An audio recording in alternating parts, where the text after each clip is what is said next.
everyone. Welcome to TESL Ontario's Exchange video series, a new video series developed by our members for our members. The aim of this series is to provide a bank of short videos consisting of teaching gems, tried and true lesson ideas, technology tips, and time-saving tips for educators. My name is Kiara, and today it gives me great pleasure to introduce our presenter, Sara Machan. Sara graduated from Sheridan's TESL Plus program and completed a master's in applied linguistics from Mary Immaculate College. She has both Canadian and European point of views regarding linguistics and second language teaching. Her specialty is in gamification and finding new ways to bring creativity into the classroom. And today she'll be speaking a little bit about games and optimizing PowerPoint presentations. So without further ado, let's move on to the presentation. Over to you, Sara. Thank you, Kiara.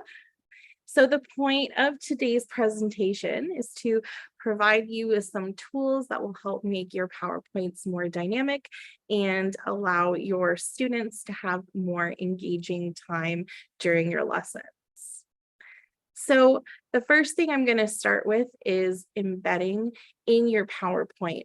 And this is a really good tool for including certain games and websites inside your PowerPoint so that you don't have to leave and click on other things, go to other links while you're teaching. You can stay on your PowerPoint. And to do so, you're going to go to Insert, select Add-ins. Then you're going to go to Get Add-ins and choose the one called Web Viewer. So let me show you how that works on my PowerPoint here. So my PowerPoint presentation currently looks like this. And if I wanted to add the web viewer, this is what I would do. So start by going to Insert, and you're going to look for Get Add-ins. That will redirect you to this online site here.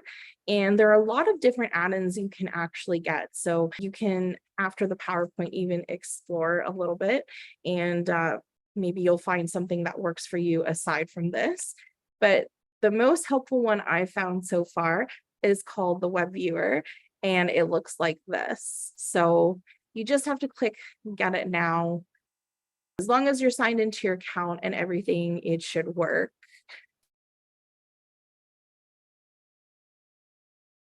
So I'm in my account. Now I already have it, so I didn't have to download anything, but you'll just have to wait until it downloads. And then you can go to Open in PowerPoint. And this just opens a blank PowerPoint, but it gives you the add-in that you're looking at. And that way you can kind of explore it on a separate PowerPoint presentation before you actually use it in your own. So it looks like this. And as you can see, there is a URL below. And so what happens is it gives us the example of a Wikipedia page. And so they have www.wikipedia.org. When I click preview, it turns that screen into that web page. And you can actually scroll through it. You can type things. I can, for example, click English here, and it'll take me to that wiki. So it's really a useful tool to use the internet or certain games while you're in your PowerPoint presentation. It's a nice way to not have to keep leaving and coming back. So once you have that and you've downloaded your add-in, you can now go to the PowerPoint presentation that you wish to embed it in, and you just choose a new PowerPoint slide. So I'm just going to click New Slide here. And then what I'm going to do is go to Insert, and this time my add-ins. When I click on that, it looks like this. If for some reason you can't see the one you just downloaded, sometimes it helps to refresh. So I'll click the refresh here just to show you, and then it should show up. So as you can see, I've got my web viewer right here. So I'm going to click on that and click. And now it looks like this. You can add a title and whatever you want to do. Personally, I like to just remove everything and make the web page take up the entire screen. That way it's a little bit bigger, nice and clear. So I've got my web page on here. Now it's time to put in my game or whatever it is that I want to add on. So let's start with Educa Play, which I have a sample right here. And it looks like this. A little bit loud. This is a game that I love to use. There's lots of different styles, and when you're on it and you're in your PowerPoint, you can play it just like you're online. So as you can see, we've got the game. This one was about main ideas, and you just have to choose the answer. And if you get it wrong, you have to start again and you have to choose the. So it's a fun little game. And I'll show you how to embed something like this into our web page here. So when you open your browser, you want to just go to Educa Play. I have a free account, so I highly recommend that you get it. I find that the free account is just fine, and I can do many different types of games. So definitely get yourself an account if you don't already have one. And what you want to do is either create a new activity that you have. There's lots of different types that you can choose from. There's froggy jumps, which is the one that I just showed you, on scrambling, lots of different things.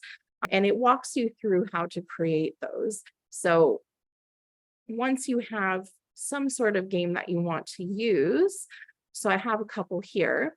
Let's say I wanted to use this game. I'm in it now. So what you want to do is take that link and copy it. And if this is the web page that I want to place it in, I'm just going to replace that Wikipedia with the Educa Play. Now, something to keep an eye out for is that it already has the HTTPS /. So you don't need that. You just need it from the www. So what I always do is I remove that from my link. And then when you click preview, it will just show up for you, which is fantastic. So sometimes it has little things that pop up or ads. I just click accept. And then the play button is kind of hidden because I have the free version. So I do have a lot of ads, but if you click it and avoid that ad, it does go away. And then you can start playing it. And so it's the same idea as the froggy jump one, but they're filling in the blanks.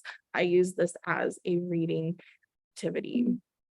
And I believe you can make it a little bit bigger by clicking the square box here.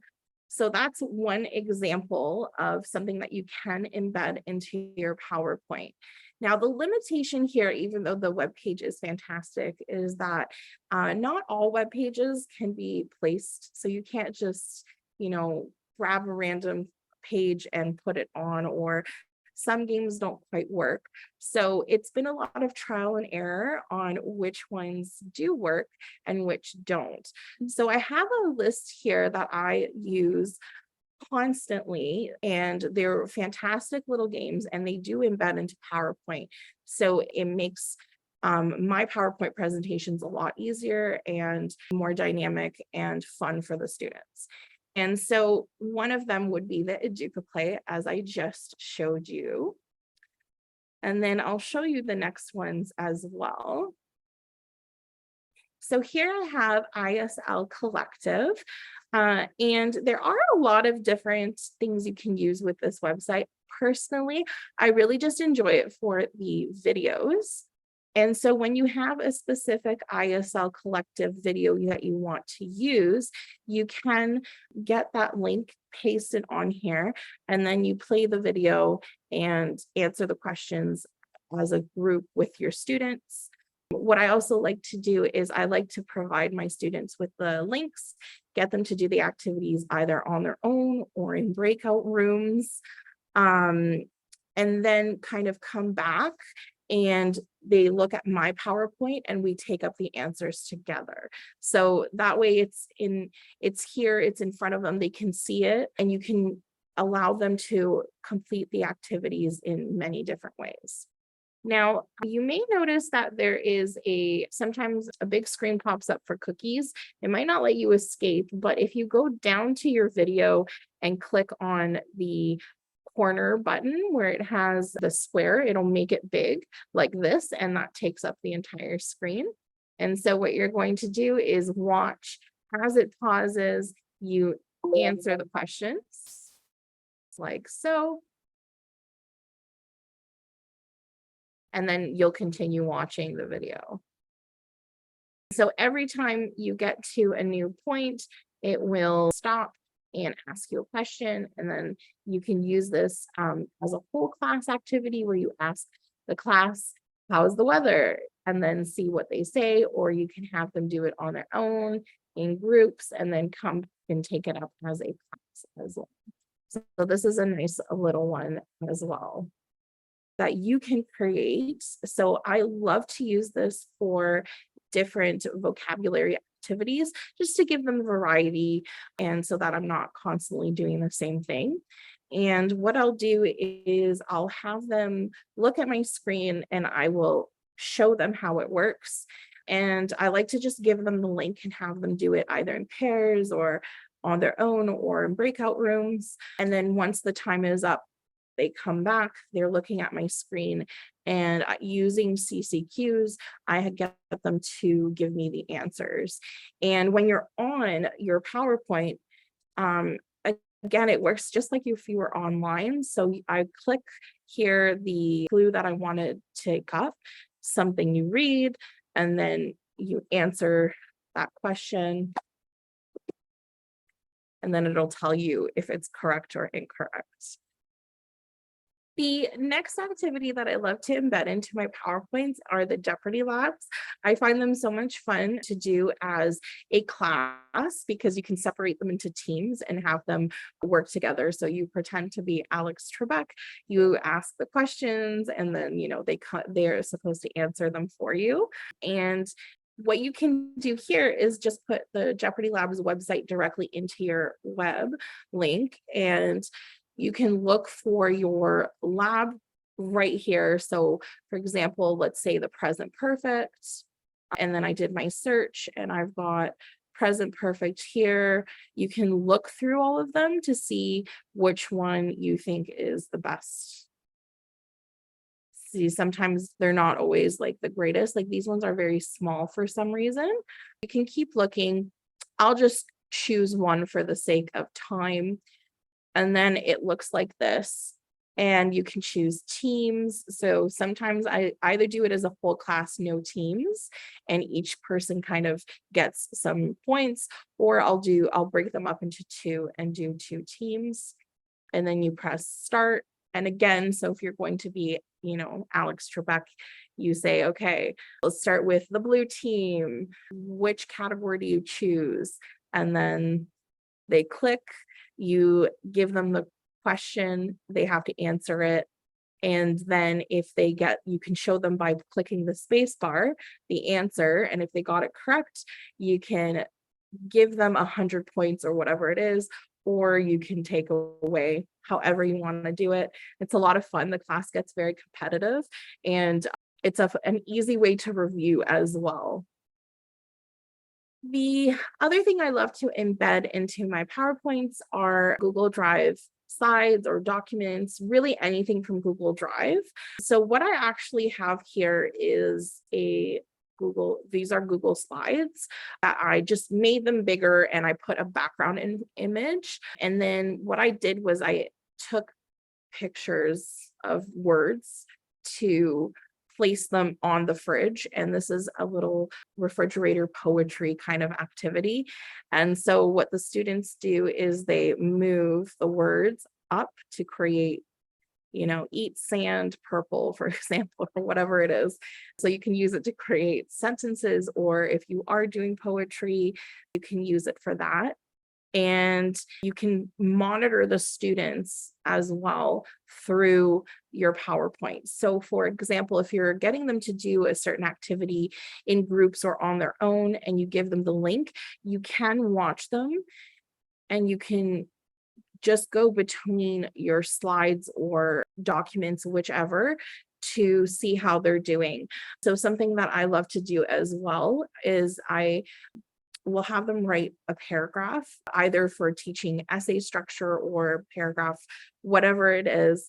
And I split them into breakout rooms. So on a plain Word document, I'll just create a little chart and I have boxes for each breakout room. So 3 boxes for 3 breakout rooms, for example. And I explained to them that, if you're in breakout room 1, you'll be in this box and you write your paragraph together as a team. And that way, when I send them off, they're in their breakout rooms and I'm on my PowerPoint, I can actually keep track and I can watch them as they are doing the work. So I don't always have to go into the breakout rooms to see how they're doing.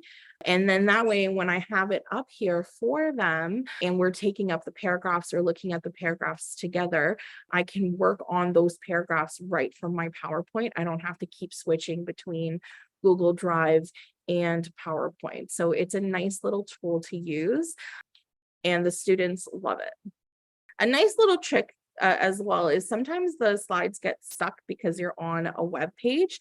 And so what I do is I'll press the escape button a few times just to make sure I can move on to the next one. So if you're stuck on a slide, that might be why, or you can click anywhere and it'll move you. So the other thing I wanted to show you, we have the web viewer, and that allows you to put certain websites and things into your PowerPoint. Another thing you can use is Mentimeter. I personally really like Mentimeter, but I always found it super awkward to include it into my presentations because then I'd have to kind of switch and go back and forth. But you can actually get Mentimeter right into your PowerPoints now through these add-ins. And it's fantastic because you don't have to move. You can do it as you're presenting and watch the students work on it, which is great. And the process works exactly the same as our web viewer. You're going to go to Insert, choose Add-ins, and then you're going to click on Get Add-ins, and then go to Mentimeter. And again, I'll show you how that works. So you're going to go here to Insert, Get Add-ins. Once you're on the page, it looks like this, and you're just going to scroll down to find the Mentimeter, and it works the same way. You're going to click Get It Now. It'll download for you, and then you'll have it in your PowerPoint presentation. So once I have my Mentimeter, I've downloaded it, and I want to paste it on a slide. You can go to New Slide, and you're going to go to Insert, My Add-ins. Again, if you don't see it right away, just click See All and refresh, and it should update to the latest downloads that you have. So it's right here. I'm going to click Add. And again, it looks something like this. You can add a title, for example, how are you feeling? I like to do a little check with my students, especially, mid to end semester. And to put in a Mentimeter, what you're going to do is go to New Menti. You can do it right in your PowerPoint too. You don't have to go to mentimeter.com and do it separate and then embed anything, which is fantastic. And I love to do a word cloud just to see how they're doing, especially while we're waiting in the beginning. So I'll put, how are you feeling? And then we've got our word cloud here. I explain to them, go to menti.com and use this code. And then once they do that, they're able to write in their words, and then, they'll tell me how they're feeling and express, different emotions and things like that. So I love to use that one just to do a little check-in. But when it comes to Mentimeter, there are lots of different things you can do, and there are lots of different activities. So here, if we go back to my next slide. So I've got my slide here. You can do multiple choice, you could do word cloud, open-ended, scales, ranking. It really depends on you and what you want to do. So if you want to do, for example, you're doing some sort of concept and you want to check on how the students are doing and clarity, you can do a quick, multiple choice and ask a question. And you can basically, what you can do is, depending on what you want to do, the types of activities you want to do, you're going to add a new mentee for every activity you'd like to do. So I find these are great for CCQs. I'll, do my grammar lesson. Let's say we're doing the present perfect or something like that. And then I'll ask them a question like, which of these 3 options is correct form of the present perfect? And then I can see how they're doing. And if, not very many of them are getting the correct answer, I'll kind of go back, maybe slow down, repeat. If they're doing well, I can keep going and things like that. So it really depends on what you want to do with your activities when it comes to Mentimeter. But the one thing you have to keep in mind is, for each slide, it's like one question. So in that sense, you'll have to do 5 slides for 5 questions or something like that. So keep that in mind. That's why I also love to use the web viewer, because then they can do complete activities in one slide, whereas Mentimeter, I do have to do multiple slides. But it's wonderful to use both. When I start my classes, I always give a 5-minute pause at the beginning to get them to come to class. I know that some of them are a little bit late for whatever reason. So instead of just kind of sitting there wasting time, what I like to do is either do like a little Mentimeter check-in and have them type their words, or have them do the vocabulary, or start the vocabulary activity by doing the crossword. And then I'll have that kind of available for them, get them thinking, and I'll say, I'm going to wait 5 minutes. While we are waiting these 5 minutes, look at this crossword and answer the questions. How many can you fill in? And then, once the 5 minutes are up, we have most of the class, or hopefully all of the class there. I take it up together and see how many they found. So I use a variety, a mix and match of between the web viewer and the Mentimeter to make my activities a lot more interactive. And then something also to keep in mind as you're looking at my PowerPoint presentation, you might notice that some of them have the insert web page and might look like it's not working. That does happen, especially if you haven't gone to your PowerPoint for a while. And if it looks like this, click preview, and then it refreshes it for you. So sometimes it might look like it's not working. Don't panic. It's not you. You just have to refresh on the corner, and then it fixes itself. So that's my presentation on how to make your PowerPoints more dynamic and interactive for your students. I will have a list for you of the different tools I use for the web viewer, the ones that I found that work really nicely in the classroom. So I'll provide that for you.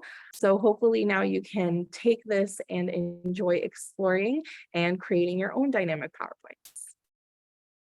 Thank you so much, Sarah, for sharing such a versatile tool to incorporate such fun games and activities for online classes.